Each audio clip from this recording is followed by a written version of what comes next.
झारखंड में। तीसरे दिन हम कमरे में अपने अंदर सुबह 6 बजे ऐसा धाम धूम हल्ला गुल्ला। मैंने कहा ये कौन सा तूफान आया। अब मैंने कहा अपन तो दरवाजा नहीं खोलो, 8 साढ़े 8 पे निपटेंगे, जो हो रहा होगा होगा। 8:30 बजे मैंने दरवाजा खोला तो मैंने कहा इतनी धूमधाम, इतना शोर कूद फान, क्या हो रहा था। 4 भाइयों का संयुक्त परिवार था, उनके बीच में 5-6 बच्चे थे। उन्होंने कहा कुछ नहीं पंडित जी। अरे मैंने कहा नहीं तो 4 दिन और बच्चे हैं तो क्लियर बता दो तो मामला ठीक है। तब उन्होंने कहा वो तो बच्चों को स्कूल भेज रहे थे। मैंने कहा स्कूल भेज रहे, इतना उपद्रव। बोले साहब रोज की कहानी है, वो एक टपक पड़ता है, दूसरा भाग जाता है, तीसरे के बस्ता खो जाता है। बच्चों को स्कूल भेजना ऐसा जैसे कोई चांद पे भेज रहे हैं। उनके लंच बॉक्स तो ऐसे बनते हैं सज्जनों देवियों जैसे कोई कॉर्पोरेट मीटिंग में जा रहे हैं। वो कम्बक वो भी बचा के ले आते हैं लौट। बच्चे पालना, बच्चे पैदा करना बड़ा मुश्किल काम। पहले सब ठीक, अब तो, और पहले खैर परिवार भी दूसरे होते थे। पहले तो परिवार में दादा दादी नाना नानी हुआ करते थे। अब तो दादा दादी नाना नानी नाम के आइटम ही खत्म हो गए थे। और दादा दादी नाना नानी गीता रामायण महाभारत की कथा सुनाते और बच्चों को नींद भी आ जाती थी। अब कौन सुनाएगा इनको, छोटे छोटे परिवार हो गए। माता पिता को तो टीवी देख के सोने से होश ही नहीं है, कहां से सुनाएगा। और आप बच्चों को क्या गीता रामायण की कथा सुनाए। अब तो आधी रात को बच्चा घर आके आपको कोई ऐसा किस्सा सुनाता है कि आपकी बाकी रात की नींद उड़ जाए। पहले बच्चे होने का अर्थ था जनाब, पहले बाप जब घर में एंट्री लेता था तो पिता के प्रवेश पे पूरा घर समझ जाता था कि पिताजी आए। एक अनुशासन, एक रौब, एक नियम, एक कायदा, नीति, सिद्धांत प्रवेश करता था, उसका नाम पिता था। पिताजी प्रश्न पूछते तो बच्चे 5 मिनट विचार करते थे उत्तर देने में। इन्होंने पूछा सोच के देना। आज उल्टा, पिताजी 5 मिनट पहले सोचते हैं पूछूं कि नहीं पूछूं दादा से, घर का मूड खराब हो जाएगा। कितने परेशान हो गए। बच्चे पालना बहुत मुश्किल काम है। पहले माता पिता बच्चे को 1 रुपया देते, 100 नसीहत देते और बच्चा जाता था और चुपचाप चला जाता। आज उनको आप 100 रुपया दीजिए, 1 भी नसीहत नहीं दे सकते और उल्टा सुना नहीं जाएगा, सो ही दे रहे हो अभी तक। ये मुश्किल काम है, ये चुनौती का काम है सज्जनों देवियों। बच्चे ऐसे नहीं पाले बस। हाँ, इनको हनुमान से जोड़ना पड़ेगा। हनुमान एक आचरण है, हनुमान एक सिद्धांत है, हनुमान एक नीति है। इनके भीतर एक दिव्यता जागेगी सज्जनों देवी, इसलिए इनको हनुमान जी से जोड़िए। तब जब बच्चे राम दुआरे तुम रखवारे, होत न आज्ञा बिनु पैसारे, और सब सुख लहे तुम्हारी शरणा, तुम रक्षक का रूप डरना। सारे सुख आपकी शरण में, जो आएगा उसको मिलेगा।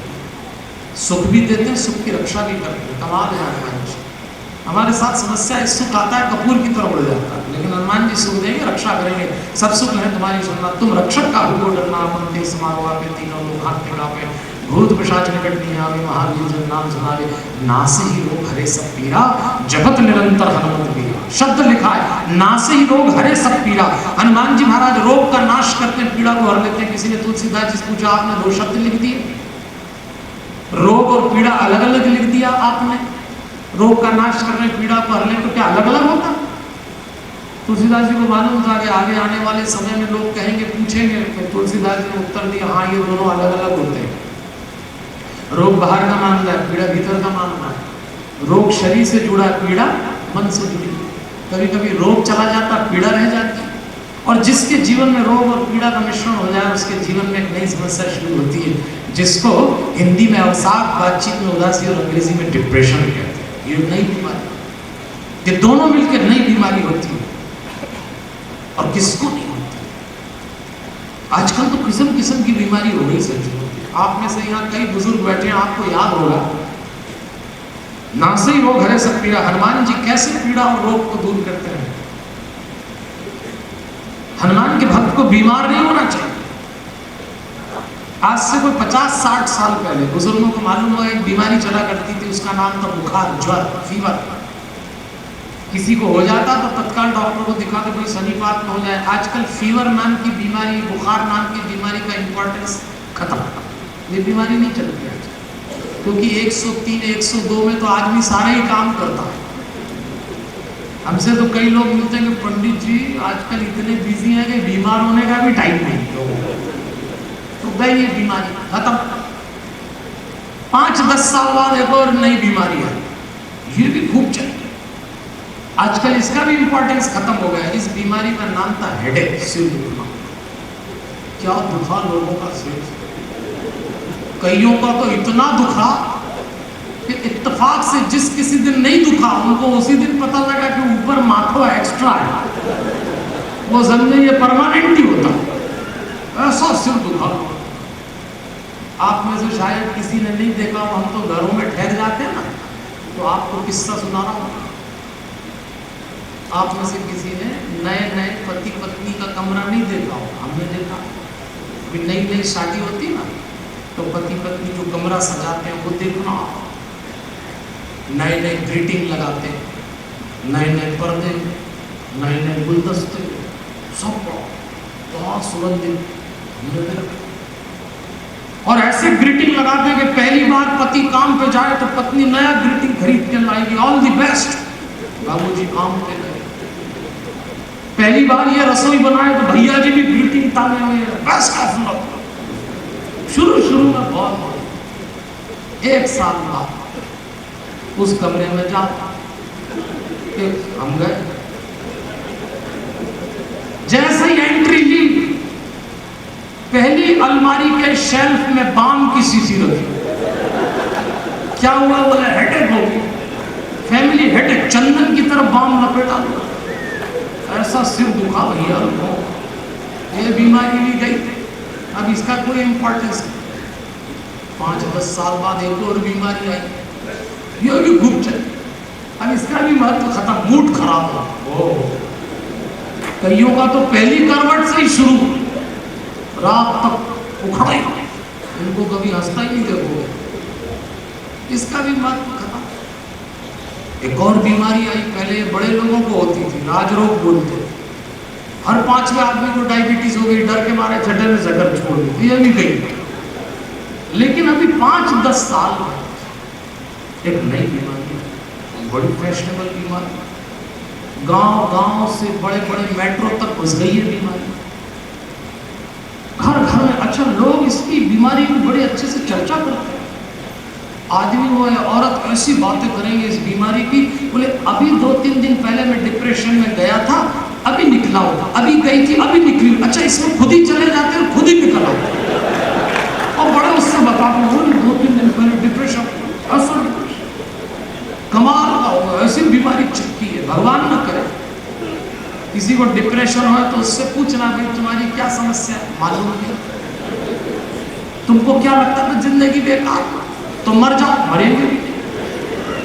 किसी के घर में न करे भगवान, पर किसी की पत्नी को डिप्रेशन हो जाए तो पति बड़ों से बोलता, लाओ मैं कुछ करूं, दूर हटो, तुम्हारे ही कारण गए, ये बीमारी ऐसी, तू ही दर्द और तू ही दवा, ये ज्यादातर चिपकती इसी से। और मुझे बड़ा आश्चर्य होता है सज्जनों के लिए, जो हनुमान चालीसा पढ़ते हो, जिनके जीवन में हनुमान हो, वो उदास कैसे हो सकते हैं? 2 काम एक साथ नहीं हो सकते। ये बात सही है कि उदासी, दुख, परेशानी, निराशा, बेचैनी, हताशा, चिड़चिड़ापन, थकान, डिप्रेशन बड़े साधु महात्मा से लेकर सामान्य आदमी तक को होता है। साधु उसको निपटाना जानता है, हम उससे निपट जाते हैं, फर्क है। लेकिन एक बात बताइए, अगर आप हनुमान चालीसा पढ़ रहे हैं तो फिर किस बात की उदासी? आपके जीवन में कभी आपको ऐसा लगे आप अकेले हैं, निराश है, भविष्य के प्रति धुंधलापन है, जीने की तमन्ना क्षीण होती जा रही है, लोगों पे से भरोसा उठ गया, जिसको देखो वो संदेह है, आपको कभी ऐसा लगे अब बोझ लगा है, अब भारीपन लगता है, अब कदम नहीं उठते, हर सफलता बार असफलता में बदलती है, आपको कभी ऐसा लगे अब जीने की तमन्ना समाप्त हो गई, आखिरी सांस आ जाए, एक काम करना, कहीं और मत रोना, कमर सीधी रखिएगा, आंखें बंद और गहरी सांस अपनी नाभि तक लीजिए। जैसे ही सांस आप भीतर ले, हनुमान चालीसा की एक चौपाई उस सांस से भीतर लाए, और जब दूसरी सांस बाहर निकाले, दूसरी सांस के साथ चौपाई बाहर निकाले। इस प्रयोग को मैं अभी आपको नहीं बता रहा, और मेरे पास समय रहा तो मैं कराऊंगा, पहले बात पूरी करेंगे, नहीं तो आप मेरी पुस्तक, मेरी CD, मेरे ईमेल पे आइए, लेकिन करिएगा। चिल्ला चिल्ला के हनुमान चालीसा पढ़ने से मन शांत नहीं होगा। मन शांत एक ही बात से होगा कि आप सांस के साथ हनुमान चालीसा पढ़िए। बिल्कुल साफ सी थ्योरी है सज्जनों देवियों।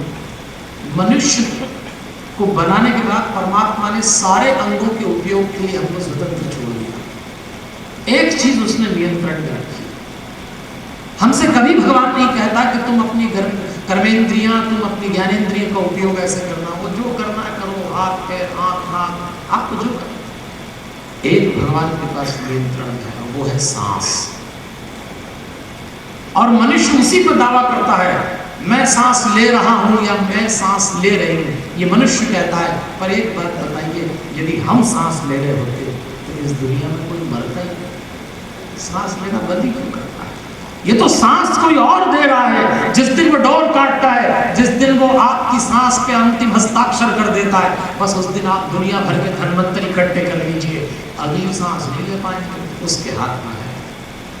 कहते हम सांस नहीं, वो दे रहा। ये एकमात्र क्रिया है जीवन की जिसकी डोर परमात्मा के पास सीधे। और जिस दिन आप सांस से जुड़ते हैं, समझ लीजिए उससे जुड़ गए। ये कर्म कांड जुड़ने से, पूजा करने से, तीर्थ जाने से, कथा सुनने से भगवान मिला होता तो हर एक की जेब में घूमता भगवान।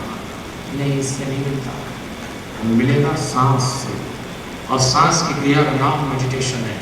पूजाओं से अगर भगवान मिलता तो मिल गया होता। इस देश में 2-2 घंटे पूजा करते हैं हमारे घरों में लोग, 2-2 घंटे ठाकुर जी निलाते हैं, पारायण करते हैं, भोग लगाते हैं, और 2 घंटे पूजा करने के बाद जैसे ही मुड़े और जो घर का पहला मेंबर मिला उसी से भिड़े, एकदम पूजा करके और चार्ज हो जाते हैं लड़ने। कमाल होता है जी। सासू जी 2 घंटे पूजा करती हैं, गिलास गिरा तो इनको पता लग जाता है मेरा वाला टपका, अभी उठ के निपटा। अलमारी का पल्ला खुला, इनको मालूम है। कमाल की पूजा करते हैं लोग। एक बहुत बड़े एग्जीक्यूटिव हमारे परिचित है, मुझसे कहने लगे आधे घंटे पूजा करता हूँ। मैंने कहा आपके जैसा टाइप नहीं, आपके पास 2 मिनट का समय नहीं, आप आधे घंटे पूजा करते हैं। हमें भी रुचि जाग गई। हमने कहा जरा हमें बताइए ना कौन सी पूजा करते हो। उन्होंने इधर उधर देख के क्या, देखो पंडित जी मैं आधे घंटे जो पूजा करता हूँ आपको बता रहा हूँ, और कुछ नहीं करता, आने वाले 12 घंटे की प्लानिंग करता हूँ। तो मैंने कहा उसके लिए भी पूजा का बहाना क्यों? बोले उसी समय घर वाले समझते हैं पूजा कर रहा है तो डिस्टर्ब नहीं करते, अपन भी प्लानिंग किया और निकल लिए। लोग पूजा के और में खेल चला रहे हैं। ऐसी ऐसी पूजाएं देखी मैंने, एक हाथ से आरती, दूसरे हाथ से मोबाइल सुन रहे हैं, इस हाथ से भोग लग रहा है, इस हाथ से चेकबुक साइन हो रही। इतनी जल्दी में पूजा कर रहे हैं। फिर लोग कहते हैं 60 साल हो गए, 70 साल हो गए, 80 साल हो गए, पंडित जी मन शांत नहीं होता। भारत के घरों में बूढ़े सबसे ज्यादा शांत पाए जा रहे हैं। इतनी पूजा करने के बाद सिर्फ कर्मकांड किया, सांस से जुड़े बिना शांति नहीं। हनुमान चालीसा को सांस से जुड़ी पूरी विधि है, आपको मिल जाएगी। मुझे किताबों सीधी बेचने का उद्देश्य नहीं है, लेकिन समय की सीमा है, इसलिए मैं चाहता हूँ आप सांस से उस क्रिया को जिसको मेडिटेशन कहेंगे हनुमान चालीसा से, वो तो करना ही पड़ेगा। उसके बिना मन शांत नहीं हो सकता। इसलिए कहा गया ना से रोग हरे सब पीला पद निरंतर हनुमत प्रिय। संकट से हनुमान छुड़ावे, मन क्रम वचन ध्यान जुड़ावे, सब पर राम तपस्वी राजा के दास सकल तुम साजा, और मनोरथ जो कोई लाए सोई अमित जीवन फल। मनोरथ तुलसीदास ने शब्द बड़े चुन चुन के लिखे, मनोरथ शब्द लिखा है। किसी ने कहा तुलसीदास जी आप महात्मा और हनुमान जी महाराज ब्रह्मचारी और हम सब गृहस्थ, आपकी पूजा करें तो ऐसा नहीं हो और जो कुछ है माल वो भी नहीं पड़ जाए। तो उन्होंने कहा नहीं नहीं, तुम्हारे सारे मनोरथ पूरे हनुमान जी पूरे करेंगे, आपके मनोरथ को पूरा करेंगे। मनुष्य का मन का रथ बहुत तेजी से चलता है, आपकी जो भी इच्छाएं हैं पूरी करेंगे, लेकिन क्यों? नियंत्रित करके करेंगे। आज आदमी अपने मनोरथ, अपनी महत्वाकांक्षा पूरी करने के लिए बावला हो गया सज्जनों के। जमीन आसमान एक कर दिए, दिल से दिल की दूरी और कम हो गई। जिस हाथ में देखिए माचिस की डिब्बी की तरह मोबाइल फोन है, पर क्या कहा जाना चाहिए और क्या सुना जाना चाहिए मालूम ही नहीं पड़ रहा आदमी। 80 से ज्यादा चैनल आप रिमोट का बटन 1 मिनट में दबा के देख सकते हो। जिंदगी के कई दृश्य अनदेखे रह जाते हैं। हमारी महत्वाकांक्षा की आड़ में कितनी दौलत, कितना नाम कमाएंगे। अरे आपके पास एक दिन इतनी संपत्ति होगी कि आप अपने संतानों को बड़े से बड़े स्कूल कॉलेज में पढ़ा देंगे, अपने जीवन साथी को ऊपर से नीचे तक वस्त्रालंकार में लाद देंगे। और एक दिन आप पाएंगे कि प्रेम से 2 बोल बोलने के लिए आपके पास 2 क्षण भी नहीं होंगे। आज मुझसे चला जाए। आज आदमी के पास सब कुछ है सज्जनों देवियों, एक सारी चीजें वक्त नहीं और अपनों के लिए तो बिल्कुल ही नहीं। एक पति पत्नी घर के बाहर बैठ के चाय पी, तूफान आया, इतना तेज तूफान आया कि दोनों उड़े एक साथ और किसी और मकान के टक्कर में जाके गिर गए। वो पति ने देखा कि मर गई कि बच गई, देखा पास में पड़ी सांस बच। पत्नी ने देखा ये सिधार गए कि बचे, तो ये भी होने पड़े बच गए। पति ने देखा कि पत्नी की आंख में आंसू आ रहे, कहा अब क्यों रो रही है, बच तो गए। तो पत्नी ने बोला ये तो खुशी के आंसू है। बोला अब और खुश होने की कौन सी बात है इसमें। तब पत्नी ने बोला खुशी की बात यह है कि अपन दोनों शादी के बाद एक साथ पहली बार घर से तो निकले। आप भूल ही गए होंगे कब प्रेम से एकांत में गए होंगे। 3 चीजों पे इंसान की जिंदगी टिक गई सज्जनों देवियों इस समय, मोबाइल, टीवी और व्हीकल। बावले हो गए और इन तीनों ने जो दिया है, मोबाइल ने दूरी बढ़ा दी, टीवी ने दुख बढ़ा दिया और व्हीकल ने दिखावा। आप अपने प्रोफेशनल लाइफ में भले ही नजदीक आ जाए मोबाइल से, पर इस एक 6 इंच के टुकड़े ने प्रेम से बैठे हुए परिवार में, जिसमें पति पत्नी बच्चे कभी आत्मीयता से, कभी अपनेपन से, कभी एक दूसरे से मोहब्बत से बात करते हैं, और अचानक ये 6 इंच का टुकड़ा हजारों मील दूर ले जाके फेंक देता है।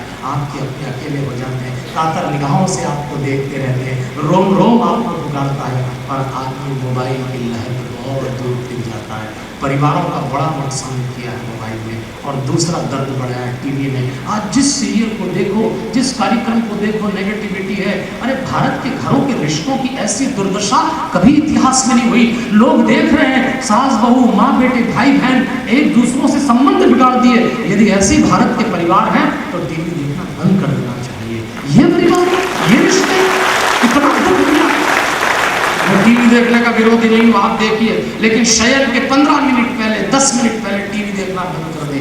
बहुत नेगेटिविटी देखी इसने, बहुत दुख दिया और व्हीकल में दिखावा पड़ा। थोड़ी सावधान होइए। हनुमान जी महाराज हमारे मनोरथों को नियंत्रित करेंगे, महत्वाकांक्षाओं को हमको समझाएंगे कि पूर्ति करो पर बावले मत हो जाओ।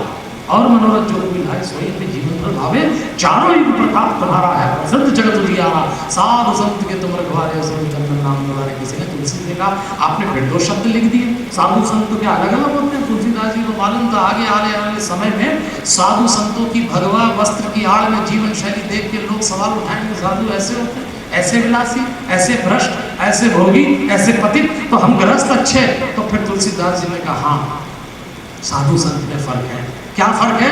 साधु आरंभ में, संत अंत्य, साधु चलना है, संत पहुंचना, साधु बाहर का मामला, संत भीतर का मामला है। साधु आवरण है, संत आचरण है, साधु जीवन शैली, संत प्रवृत्ति है। साधु हर कोई हो सकता है, संत कोई कोई होता है। साधु सारी दुनिया में पाए जाते हैं, संत भारत में पाए जाते हैं। साधु वो जो परमात्मा को चाहे और संत वो जिसे परमात्मा चाहे।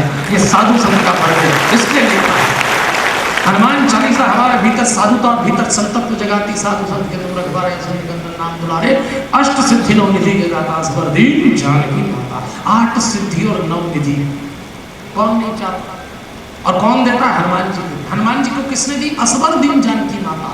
ये वर आपको माँ जानकी ने दिया और आप संसार को देते हैं। हर आदमी चाहता है उसको 8 सिद्धि मिल जाए, 9 निधि मिल जाए। 8 सिद्धि होती है, हनुमान जी देते हैं, अणिमा, महिमा, गरिमा, लघिमा, प्राप्ति, पराकाम, वशित्व और ईशत। 8 सिद्धि। 9 निधि होती पदम, महापदम, शंख, मकर, कच्चक, कुंद, मुकुंद, नील और खर। कौन दे रहा है? हनुमान जी। उनको माँ ने दिया। मैंने पहले भी कहा था माँ का बड़ा भक्त है, माँ के आशीर्वाद से 8 सिद्धि 9 निधि मिलती है। इसलिए माँ का आशीर्वाद बनाए जाती है। किसी शायर ने बड़ा खूबसूरत शेर लिखा है माँ के लिए। क्या सीरत थी, क्या सूरत थी, माँ ममता की मूरत थी। पाँव छुए और काम हुआ, अम्मा एक मुहूर्त थी, अम्मा एक। दुनिया के सारे शुभ मुहूर्त माँ के पैरों में होते हैं। आप कभी कोई काम करने जाएं, कोई बड़ी सफलता की आकांक्षा हो, माँ के चरणों में प्रणाम करिए, माँ के चरणों को हृदय में रखिए, सज्जनों देवी। बड़ी ताकत होती है माँ की दुआ में, माँ की दृष्टि में, माँ की कृपा में, माँ के स्पर्श में। ऐसा मिलता है जो दुनिया में कहीं नहीं मिल सकता। असबर दीन जानकी माता, फिर कहते हैं राम रसायन तुम्हारे पासा सदा रहो, रघुपति के नाम। एक राम जी का रसायन भी होता है जो हनुमान जी महाराज बोलते हैं। क्या शब्द चुने, राम रसायन। 10 बातें राम रसायन से हनुमान जी देते हैं। आदमी दीर्घायु होता है, उसको यौवन मिलता है, उसको आरोग्य मिलता है, उसको बुद्धि बल मिलता है, सुगठित देह होती है, इंद्रियों की पटुता होती, मधुकंठ, तीव्र स्मृति और तेज। ये 10 बातें हनुमान जी को मिली, हनुमान जी भक्तों को देते हैं। ये राम रसायन। हमसे कई लोग एक सवाल पूछते हैं, हनुमान जी महाराज हमारे जीवन में आएंगे तो पति पत्नी के बीच जो अंडर करंट टेंस चलता है तो सॉल्व हो जाएगा? देखो, हनुमान जी कोई घटना ताबीज नहीं करने वाले, लेकिन हाँ राम रसायन जो देते हैं इससे जरूर प्रॉब्लम सॉल्व हो। आप में से जिन लोगों ने विज्ञान विषय पढ़ा होगा उनको मालूम होगा हमारे यहाँ रसायन शास्त्र विषय होता है जिसको अंग्रेजी में क्या कहते हैं, केमिस्ट्री। अभी हमारे किसी से विचार मिल जाते हैं ना तो हम कहते हैं उससे हमारी केमिस्ट्री अच्छी, ऐसा नहीं कहते फिजिक्स अच्छी। पति पत्नी की केमिस्ट्री अच्छी है तो दाम्पत्य वैकुंठ। आपने कभी किसी की गृहस्थी फिजिक्स से चलती देखी है? आपने कभी किसी की गृहस्थी भूगोल से चलती देखी है? अच्छा, आपने कभी किसी की गृहस्थी गणित से चलती देखी? गणित से तो जिन्होंने गृहस्थी चलाई उनके सारे गणित बिगड़ गए। गृहस्थी चलती पति पत्नी के बीच की केमिस्ट्री अच्छी हो, आपसी समझ हो, एक दूसरे के लिए जीने की तमन्ना हो, और वो भगवान वो रसायन हनुमान जी महाराज देते। देखो, आपको एक घटना सुनाते हैं। एक युवक था, उसको शादी करना था, कई लोगों से सलाह ली। अच्छा, अपने भारत में शादी करने के मामले में फोकट में सलाह देने वाले बहुत मिल जाते हैं, दे दी उसके हाथ में कुल जमा सलाह ये आई कि शादी वो लड्डू है जो खाए तो बचता है और नहीं खाए तो बचता है। बड़ा परेशान हो, उसका कुछ जमा नहीं। तो लोगों ने कहा एक काम कर, तू कबीरदास जी के पास चला जा, तेरी प्रॉब्लम वही सॉल्व करेंगे। पहुंच गया, कबीरदास जी कुटिया में बैठ के अपना काम कर रहे, जाके प्रणाम किया और कहा एक बात बताइए, शादी करूं कि नहीं करूं? कबीरदास जी ने कहा बैठ, अभी बताते हैं। अपनी पत्नी को आवाज लगाई, लोई। उनकी पत्नी का नाम था लोई। जरा भीतर